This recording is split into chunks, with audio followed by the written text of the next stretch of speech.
Yun, good day mga kalapatids. Hindi na nga nakabalik yung isang ibon natin, yung isang warriors natin. Yung kasama nila Brown, yung checkered na may paningit, no? Yung isa nandun sa fly pen sa bubong. Nagpapaaraw. Ayun nga, hiniwalay ko si si Brown, guys. Ayun siya, binukod ko siya sa cage kasi nga nagbubugbugan sila nung isa. Yun nandun sa taas mga kalapatids. Ayun, hiniwalay ko siya kasi sobrang tatapang nila. Kaya ang ginawa ko, hindi ko muna sila pinagsama. Nilagay ko nga to si Brown dito sa cage para hindi naman sila kawawa kasi nga pag nagbubugan may sigurado masusugatan sila mga kalapatids. Yun yung isang ibon nga natin, hindi na nakabalik. Yung pinakawalan ko nga kahapon ng umaga, silang tatlo. Yung isa wala na, guys. Nabawasan na naman tayo ng isang warriors. Pang south pa naman natin yun, sayang. Ewan ko ba nangyayari sa mga ibon natin, sanay naman na rumonda rito, pero bakit ganun mga kalapatids, pag pinakawalan natin nawawala pa. Ngayon lang nangyayari sa akin yung mga itong taon na to, nangyayari sa akin yung mga ganyan, sunod-sunod, halos sunod-sunod mga kalapatids nangyayari sa akin yung ganyan, kasi halos dalawa na yung nawala sa akin na matibay na lumipad dito, nawawala pa sa ronda. Hindi ko alam kung nangyayari sa ibon, no. Yan, nag-update nga lang tayo dito sa mga alaga natin mga kalapatids. Ito medyo okay naman na siya mga kalapatids kasi kung titingnan niyo yung poop niya, yung ipot niya, no. Medyo nagbubuo na mga kalapatids, yan. Buo na siya. Nagbe-blurred lang. Kasi ito yung mga natin, may inakay natin guys, oh. Malusog na yung mga inakay natin. Matatapak. Ayun, oh. Ganda, guys, lulusog na mga yan mga kalapatids, pang summer race natin yan, guys, yung dalawa na yan.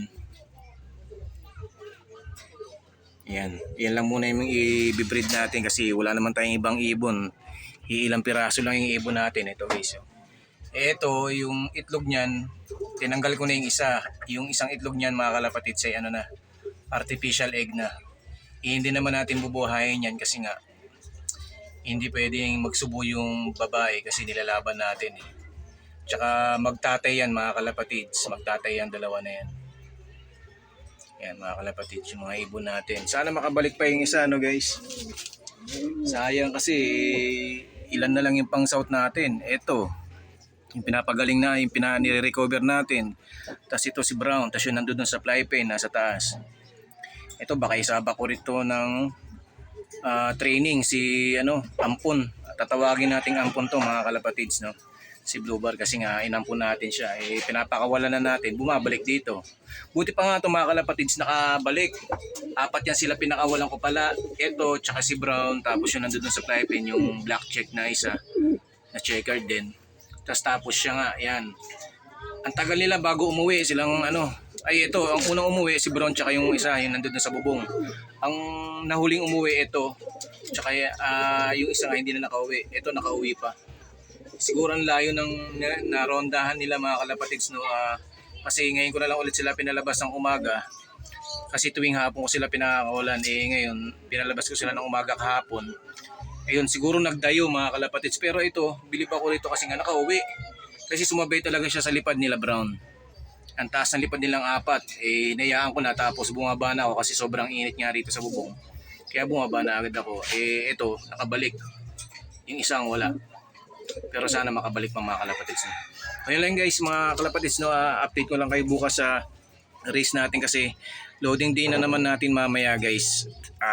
Second lap ng pan race namin mga kalapatids. Pangasinan na ata kami, guys. Ay tama, Pangasinan. Kasi Pangasinan na rin kami nakaraan. Ngayon Nueva Vizcaya kami, Santa Fe mga kalapatids. Mamaya update ko kayo bukas, guys, sa natin, magiging resulta ng race natin, kung magiging maganda ba yung uwi ng ibon natin. Ayun mga kalapatids, hanggang dito lang muna yung video natin, no. Maraming salamat po, ingat po tayo lahat mga kalapatids. God bless po. Happy flying mga kalapatids.